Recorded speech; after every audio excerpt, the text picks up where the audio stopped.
स्वागत है आपका द क्लासिकल स्टोरीज में। आज आप सुनने वाले हैं मुंशी प्रेमचंद जी की कहानी तथ्य। तो चलिए शुरू करते हैं। वह भेद अमृत के मन में हमेशा ज्यों का त्यों बना रहा और कभी ना खुला, ना तो अमृत की नजरों से, ना उसकी बातों से, और ना ही रंग ढंग से ही पूर्णिमा को कभी इस बात का नाम को भी भ्रम हुआ कि साधारण पड़ोसियों का जिस तरह बर्ताव होना चाहिए और लड़कपन की दोस्ती का जिस तरह निर्वाह होना चाहिए, उसके सिवा अमृत का मेरे साथ और किसी प्रकार का संबंध है या हो सकता है।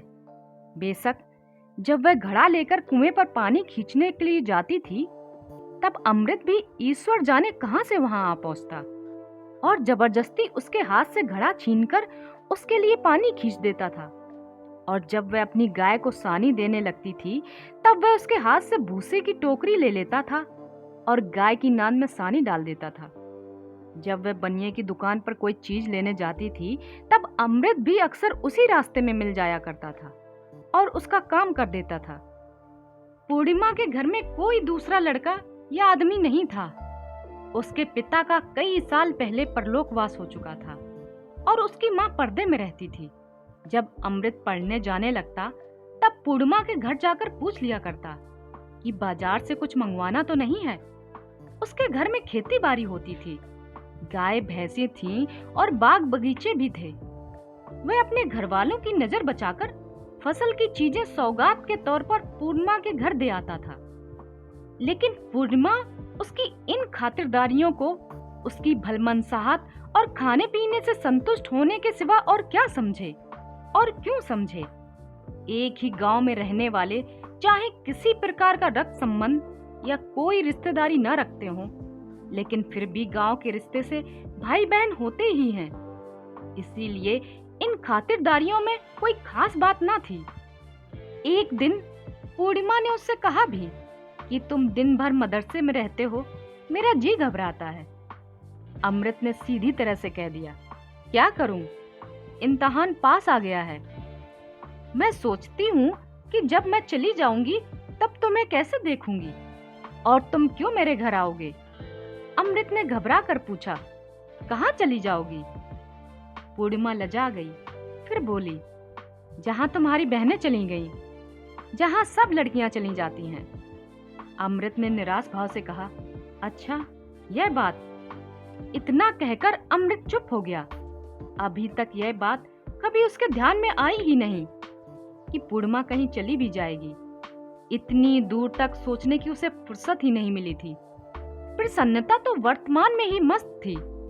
जब भविष्य की बातें सोचने लगे तो फिर प्रसन्नता ही क्यों रहे। और अमृत जितनी जल्दी इस दुर्घटना के होने की कल्पना कर सकता था, उससे पहले ही यह दुर्घटना एक खबर के रूप में सामने आ गई। पूर्णिमा के विवाह की एक जगह बातचीत हो गई। अच्छा दौलतमंद खानदान था और साथ ही इज्जतदार भी। पूर्णिमा की माँ ने उसे बहुत खुशी से मंजूर कर लिया। गरीबी की उस हालत में उसकी नजरों में जो चीज सबसे ज्यादा प्यारी थी, वह दौलत थी। और यहाँ पूर्णिमा के लिए सब तरह से सुखी रहकर जिंदगी बिताने का सामान मौजूद था। मानो उसे मुंह मांगी मुराद मिल गई हो। इससे पहले वह मारे फिक्र के घुली जाती थी। लड़की के ब्याह का ध्यान आते ही उसका कलेजा धड़कने लगता था।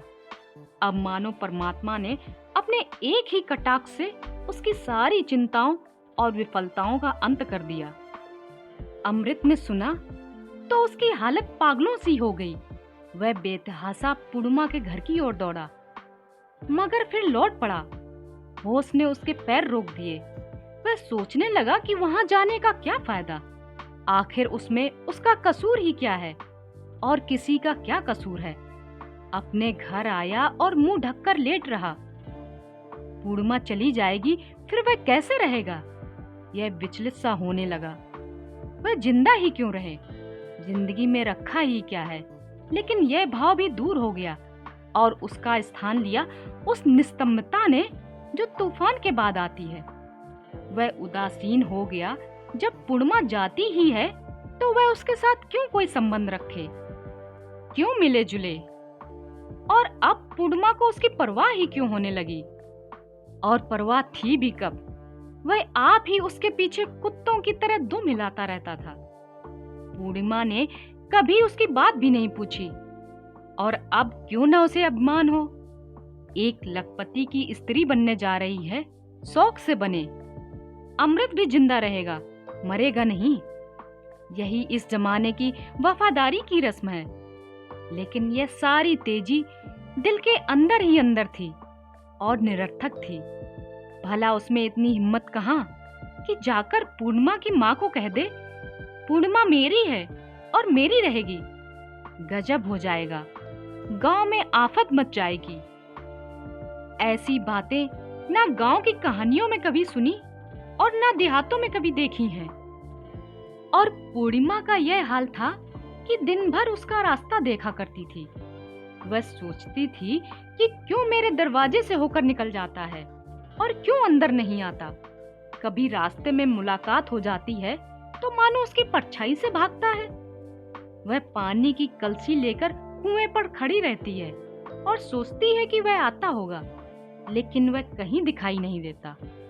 एक दिन वह उसके घर गई और उससे जवाब मांगा। उसने पूछा, तुम आजकल क्यों नहीं आते? बस उसी समय उसका गला भर आया। उसे याद आ गया कि वह अब थोड़े ही दिन की मेहमान है। लेकिन अमृत चुपचाप ज्यों का त्यों बैठा रहा।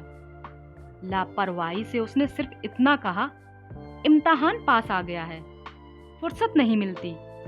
फिर कुछ ठहर कर उसने कहा, सोचता हूँ कि जब तुम जा ही रही हो। वह कहना ही चाहता था कि तो फिर अब मोहब्बत क्यों बढ़ाऊं, मगर उसे ध्यान आ गया कि यह बहुत मूर्खता की बात है। अगर कोई रोगी मरने जा रहा है तो क्या इसी विचार से उसका इलाज छोड़ दिया जाता है कि वह मरेगा ही? इसके विपरीत ज्यों-ज्यों उसकी हालत और भी ज्यादा खराब होती जाती है, त्यों-त्यों लोग और भी अधिक तत्परता से उसकी चिकित्सा करते हैं। और जब उसका अंतिम समय आ जाता है तब तो दौड़ धूप की हद ही नहीं रहती। उसने मन का रुख बदलकर कहा, सुना है वह लोग बहुत मालदार हैं। पूर्णिमा ने उसके ये अंतिम शब्द सुने ही नहीं या उनका जवाब देने की जरूरत नहीं समझी। उसके कानों में तो जवाब का पहला हिस्सा गूंज रहा था। उसने बहुत ही दुखपूर्ण भाव से कहा, तो इसमें मेरा क्या कसूर है? मैं अपनी खुशी से तो नहीं जा रही हूँ, जाना पड़ता है इसीलिए जा रही हूँ। यह कहते कहते मारे लज्जा के उसका चेहरा लाल हो गया।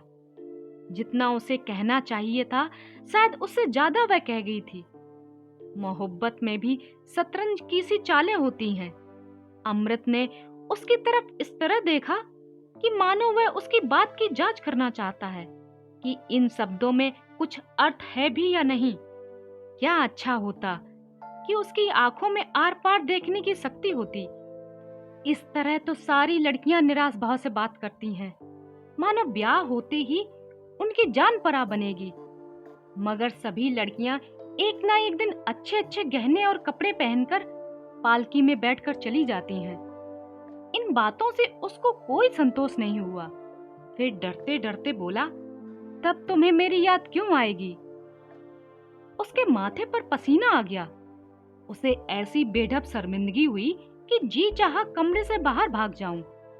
पूर्णिमा की ओर देखने की हिम्मत भी ना हुई, कहीं वह समझ न गई हो। पूर्णिमा ने सिर झुकाकर मानो अपने दिल से कहा, तुम मुझे इतना निर्मोही समझते हो? मैं बेकसूर हूँ और तुम मुझसे रूठते हो। तुम्हें इस समय मेरे साथ सहानुभूत होनी चाहिए थी। उचित था कि तुम मुझे ढांढस देते, और तुम मुझसे तने बैठे हो। तुम ही बतलाओ कि मेरे लिए और कौन सा दूसरा रास्ता है? जो मेरे अपने हैं वही मुझे गैर के घर भेज रहे हैं। वहां मुझ पर क्या बीतेगी, मेरी क्या हालत होगी? क्या यही गम मेरी जान लेने के लिए काफी नहीं है, जो तुम उसमें अपना गुस्सा भी मिला देते हो? उसका गला फिर भर आया। आज पूर्णिमा को इस प्रकार दुखी और उदास देखकर अमृत को विश्वास हो गया कि इसके अंदर भी एक छुपी हुई वेदना है। उसका ओछापन और स्वार्थपरता मानो कालिक बनकर उसके चेहरे पर चमकने लगी। पूर्णिमा के इन शब्दों में पूरी सत्यता थी और साथ ही कितनी फटकार और कितना अपमान भी भरा हुआ था। जो पराए हों उनसे शिकायत ही क्यों करें? अवश्य ही ऐसी अवस्था में उसे पूर्णिमा को ढांढस दिलाना चाहिए था। यह उसका कर्तव्य उसे बहुत प्रसन्नता के साथ पूरा करना चाहिए था। पूर्णिमा ने प्रेम का एक नया आदर्श उसके सामने रख दिया था और उसका विवेक इस आदर्श से बचकर नहीं निकलने देता था। इसमें संदेह नहीं कि प्रेम भी एक स्वार्थ त्याग है, परंतु बहुत बड़ा और जिगर को जलाने वाला है। उसने लज्जित होकर कहा, माफ करो पूर्णिमा, मेरी भूल थी, बल्कि बेवकूफी थी। पूर्णिमा का विवाह हो गया। अमृत जी जान से उसके विवाह के प्रबंध में लगा रहा। दूल्हा अधेड़ था, तोंदल और भोंडा था, साथ ही बहुत घमंडी और बदमिजाज भी था। लेकिन अमृत ऐसी तत्परता से उसकी खातिरदारी कर रहा था कि मानो वह कोई देवता हो और उसकी एक मुस्कुराहट उसे स्वर्ग में पहुंचा देगी। पूर्णिमा के साथ बातचीत करने का अमृत को अवसर ही ना मिला और ना ही उसने कोई अवसर निकालने का प्रयास किया।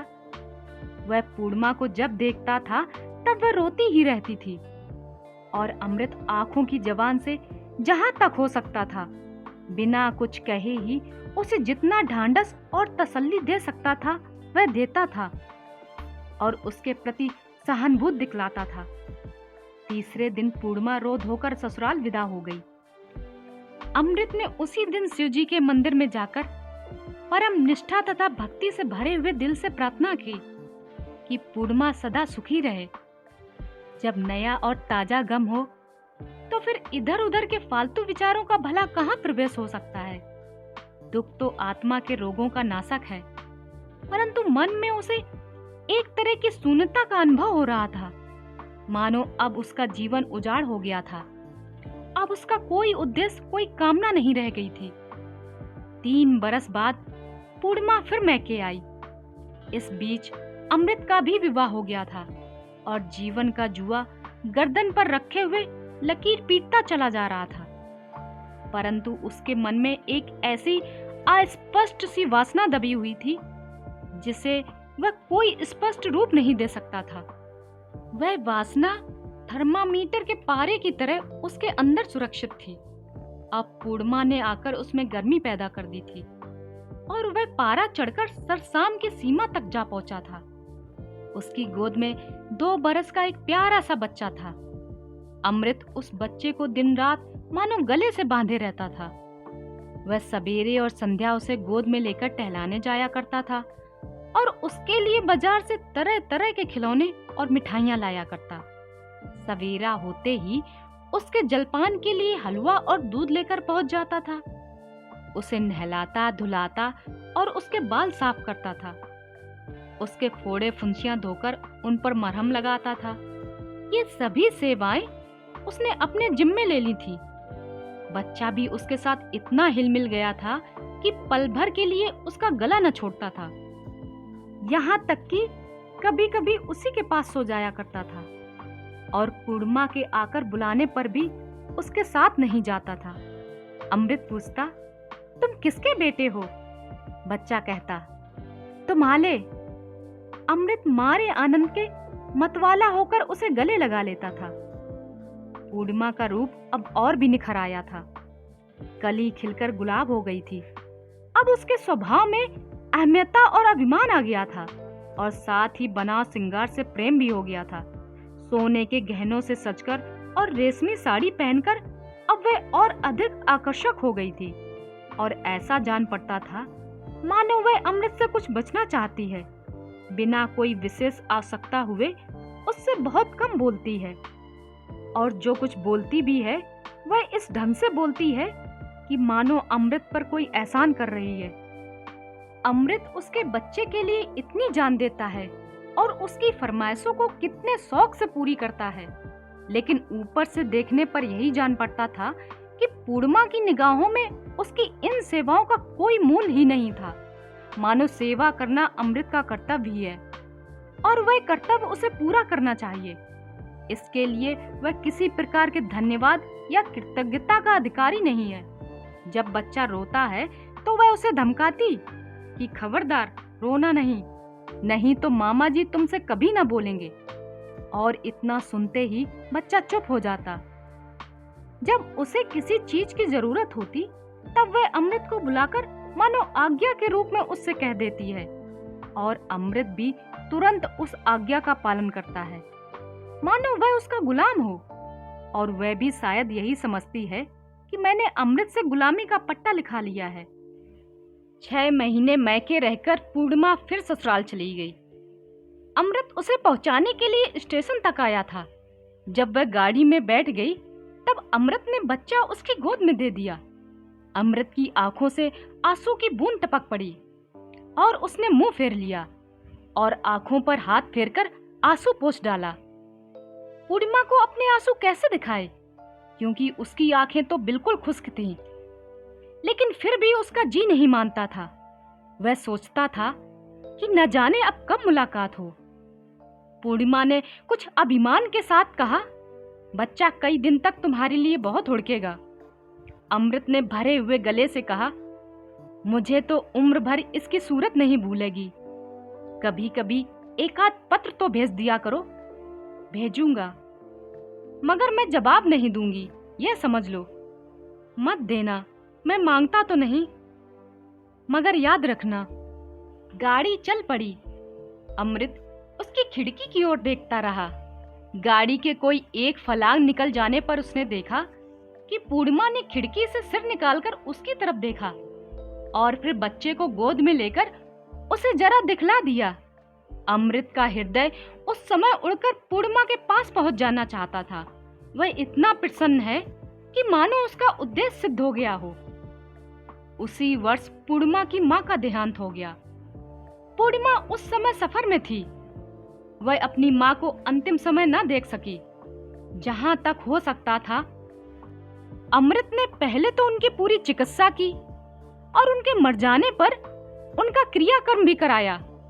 ब्राह्मणों को भी और बिरादरी वालों को भी भोजन कराया, मानो स्वयं उसी की मां मर गई हो। स्वयं उसके पिता का देहांत हो चुका था, इसीलिए वह अपने घर का खुद ही मालिक था। कोई उसका हाथ पकड़ने वाला नहीं था। पूर्णिमा अब किस नाते मैके आती, और फिर अब उसे इतनी फुर्सत कहाँ थी। अपने घर की मालकिन थी। घर किस पर छोड़कर आती। उसे 2 बच्चे और भी हुए। पहला लड़का जो स्कूल में पढ़ रहा था और छोटा बेटा देहात में मदरसे में पढ़ता था। अमृत साल में एक बार नाई को भेजकर उन सबकी खैर सल्ला मंगा लिया करता था। पूर्णिमा सब प्रकार से सुखी है और निश्चिंत है, और उसकी तसल्ली के लिए इतना ही काफी था। अमृत के लड़के भी सयाने हो गए थे। वह अब घर गृहस्थी की चिंताओं में फंसा रहता था। फिर उसकी उम्र भी 40 से आगे निकल गई थी, परंतु फिर भी पूर्णिमा की स्मृति अभी तक उसके हृदय की एक भाग में सुरक्षित थी। अचानक एक दिन अमृत ने सुना कि पूर्णिमा के पति का देहांत हो गया, परंतु आश्चर्य यह था कि उसे कोई दुख नहीं हुआ। वह यूं ही अपने मन में यह निश्चय कर बैठा था कि इस खब्बीस बुढ़े के साथ पूर्णिमा का जीवन सुखमय नहीं हो सकता। कर्तव्य की व्यवस्था और पतिव्रत धर्म के पालन के विचार से उसने कभी अपना हार्दिक कष्ट प्रकट नहीं किया था, परंतु यह असंभव है। सभी प्रकार के सुख और निश्चिंतता के रहते हुए भी उस घृणित व्यक्ति के साथ उसे कोई विशेष प्रेम रहा हो। यह तो भारतवर्ष ही है, जहां ऐसी अप्सराएं ऐसे अयोग्य कुपात्रों के गले बांध दी जाती हैं। और नहीं तो यह पूर्णिमा किसी दूसरे देश में होती तो उस देश के नवयुवक उस पर निछावर हो जाते। उसकी मरी हुई वासनाएं फिर जीवित हो गईं। अब उसमें वह पहले वाली झिझक नहीं है, और ना उसकी जबान वह पहले वाली मौन की मोहर ही है। और फिर पूर्णिमा भी अब स्वतंत्र है। अवस्था के धर्म ने अवश्य ही उसे अधिक दयालु बना दिया होगा। वह सोखी, अल्हड़पन और लापरवाही तो कभी की विदा हो चुकी होगी। उस लड़कपन की जगह अब उसमें अनुभवी स्त्रियों की वो सब बातें आ गई होंगी जो प्रेम का आदर करती हैं और उसकी इच्छुक होती हैं। वह पूर्णिमा के घर मातम पुरसी करने जाएगा और उसे अपने साथ लेकर आएगा और जहां तक हो सकेगा उसकी सेवा करेगा। अब पूर्णिमा के केवल समीप से ही उसको संतोष हो जाएगा। वह केवल उसके मुख से यह सुनकर ही हार्दिक संतोष प्राप्त करेगा कि वह उसे याद करती है। अब भी उसे वही बचपन का सा प्रेम करती है। 20 साल पहले उसने पूर्णिमा की जो सूरत देखी थी, उसका शरीर भरा हुआ, गालों पर लाली थी, अंगों में कोमलता थी, उसकी खिंची हुई ठोंडी थी जो मानो अमृत के भरे हुए कुंड के समान थी। उसकी मुस्कुराहट मादक थी। बस उसका वही रूप अब भी बहुत थोड़े परिवर्तन के साथ उसकी आंखों में समाया हुआ था, और वह परिवर्तन उस एकांत की आंखों में उसे और भी अधिक प्रिय जान पड़ने लगा था। अवश्य ही समय की प्रगति का उस पर कुछ न कुछ प्रभाव पड़ा होगा, परंतु पूर्णिमा के शरीर में किसी ऐसे परिवर्तन की वह कभी कल्पना भी नहीं कर सकता था जिससे उसकी मनोहरता में कोई अंतर आ जाए। और अब केवल ऊपरी रूप का उतना अधिक इच्छुक नहीं रह गया था जितना उसके मधुर वचनों का भूखा था। वह उसकी प्रेम पूर्ण दृष्टि और उसके विश्वास का ही विशेष इच्छुक था। अपने पुरुषोचित आत्माभिमान के कारण कदाचित वह यह भी समझता था कि वह पूर्णिमा की अतृप्त प्रेम भावना को अपनी प्रेम के आवेग से सुरक्षित रखेगा और अपनी पिछली भूल चूक का मार्जन कर डालेगा। संयोग से पूर्णिमा स्वयं ही एक दिन अपने छोटे बच्चे के साथ अपने घर आ गई। उसकी एक विधवा मौसी थी जो उसकी माँ के साथ ही अपने वैधव्य के दिन काट रही थी। वह अभी तक जीती थी। इस प्रकार वह सूना घर फिर से बस गया। जब अमृत ने यह समाचार सुना तो वह बड़े शौक से मानो मदमस्त होकर उसके घर की तरफ दौड़ा। वह अपने लड़कपन और जवानी की मधुर स्मृतियों को अपने मन की झोली में अच्छी तरह संभालता हुआ लिए जा रहा था। उस समय उसकी अवस्था ठीक उस छोटे बच्चे के समान थी जो अपने हमजोली को देखकर उसके साथ खेलने के लिए टूटे फूटे खिलौने लेकर दौड़ पड़ता है। लेकिन उसकी सूरत देखते ही उसका सारा शौक और सारी उमंग मानो बुझ सी गई। वह स्तंभ होकर खड़ा रह गया। पूर्णिमा उसके सामने आकर सिर झुकाकर खड़ी हो गई। सफेद साड़ी के घूंघट से आधा मुंह छिपा हुआ था, लेकिन कमर झुक गई थी। बाहें सूत सी पतली, पैर के पिछले भाग की रगें उभरी हुई। आंसू बह रहे थे और चेहरे का रंग बिल्कुल पीला पड़ गया था, मानो कफन में लपेटी हुई लाश खड़ी हो। पूर्णिमा की मौसी ने आकर कहा, बैठो बेटा, देखते हो इसकी हालत, सूख कर कांटा हो गई है। एक क्षण को भी आंसू नहीं थमते। सिर्फ एक समय सूखी रोटियां खाती है और किसी चीज से कोई मतलब नहीं। नमक छोड़ दिया है, घी दूध सब त्याग दिया है, बस सूखी रोटियों से काम। इस पर आए दिन व्रत रखती है, कभी एकादशी, कभी इतवार, कभी मंगल। एक चटाई बिछाकर जमीन पर सोती है, घड़ी रात रहे उठकर पूजा पाठ करने लगती है। लड़के समझाते हैं मगर किसी की नहीं सुनती। कहती है कि जब भगवान ने सुहाग ही उठा लिया तो फिर सब कुछ मिथ्या है। जी बहलाने के लिए यहाँ आई थी, मगर यहाँ भी रोने के सिवा कोई दूसरा काम नहीं। कितना समझाती हूँ कि बेटी, भाग में जो लिखा था वह हुआ, अब सब्र करो। भगवान ने तुम्हें बाल बच्चे दिए हैं, उनको पालो। घर में ईश्वर का दिया सब कुछ है, चार को खिलाकर खा सकती हो। मन पवित्र होना चाहिए। शरीर को दुख देने से क्या लाभ, लेकिन सुनती ही नहीं। अब तुम समझाओ तो शायद माने। अमृत ऊपर से देखने में तो निस्तंभ, परंतु अंदर हृदय विदारक वेदना छिपाए हुए खड़ा था। मानो जिस नींव पर उसने जिंदगी की इमारत खड़ी की हो वह हिल गई हो। आज उसे मालूम हुआ कि जन्म भर उसने जिस वस्तु को तत्व समझ रखा था वह वास्तव में मृग तृष्णा थी अथवा केवल स्वप्न था। पूर्णिमा के इस विकट आत्म संयम और तपस्विनी के से आचरण के सामने उसकी समस्त वासनाओं और प्रेम की उमंगों का नाश हो गया था। उसके जीवन का यह नया तथ्य आकर उपस्थित हो गया था कि यदि मन में मिट्टी को देवता बनाने की शक्ति है तो मनुष्य को देवता बनाने की शक्ति है। पूर्णिमा उसी घृणित मनुष्य को देवता बनाकर उसकी पूजा कर रही थी। उसने शांत भाव से कहा, तपस्विनी को हम जैसे स्वार्थी लोग कैसे समझा सकते हैं मौसी? हम लोगों का कर्तव्य इनके चरणों पर सर झुकाना है, इन्हें समझाना नहीं। पूर्णिमा ने मुख पर का घूंघट हटाते हुए कहा, तुम्हारा बच्चा तुम्हें अभी तक पूछा करता है। अभी आप सुन रहे थे मुंशी प्रेमचंद जी की कहानी तथ्य। कहानी पसंद आई हो तो लाइक, शेयर और चैनल को जरूर सब्सक्राइब करें। शुक्रिया।